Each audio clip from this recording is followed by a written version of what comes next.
பாஜக மகளிர் அணியின் புதிய நிர்வாகிகள் பதவியேற்பு நிகழ்வு மற்றும் தேசிய மற்றும் மாநில அளவிலான போட்டிகளில் வெற்றி பெற்ற பெண்களுக்கான பரிசளிப்பு விழாவில் பாஜக மாநில தலைவர் செல்வகணபதி எம்பி கலந்து கொண்டு சிறப்பித்தார். புதுச்சேரி பாரதிய ஜனதா கட்சியின் மகளிர் அணியின் புதிய நிர்வாகிகள் பதவியேற்பு நிகழ்வு தேசிய மற்றும் மாநில அளவில் நடைபெற்ற பெண்களுக்கான விளையாட்டுப் போட்டிகளில் வெற்றி பெற்றவர்களுக்கு பரிசளிப்பு விழா புதுச்சேரி பாரதிய ஜனதா கட்சி தலைமை அலுவலகத்தில் நடைபெற்றது. இதற்கு மாநில தலைவரும் பாராளுமன்ற உறுப்பினருமான செல்வகணபதி தலைமை தாங்க நிகழ்ச்சியில் சட்டமன்ற உறுப்பினர்கள் கல்யாண சுந்தரம், ராமலிங்கம், வெங்கடேசன், அசோக் பாபு, மாநில பொதுச் செயலாளர்கள் மௌலி தேவன், மோகன்குமார், பொருளாளர் ராஜகணபதி மற்றும் கட்சி நிர்வாகிகள் பலர் கலந்து கொண்டனர். இதற்கான ஏற்பாடுகளை மாநில மகளிர் அணி தலைவி ஜெயந்தி, மகளிர் அணி பொதுச் செயலாளர்கள் ஹேமமாலினி, கோகிலா மற்றும் மகளிர் அணி நிர்வாகிகள் செய்திருந்தனர்.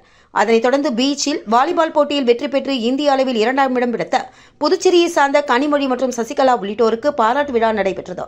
இதில் சிறப்பாக தங்களது திறமைகளை வெளிப்படுத்தி சாதனை படைத்த மாணவர்களுக்கும் சட்டமன்ற உறுப்பினர்கள் ராமலிங்கம் மற்றும் வெங்கடேசன் உள்ளிட்டோர் சால்வை அணிவித்து நினைவு பரிசுகளை வழங்கி பாராட்டி பேசினர்.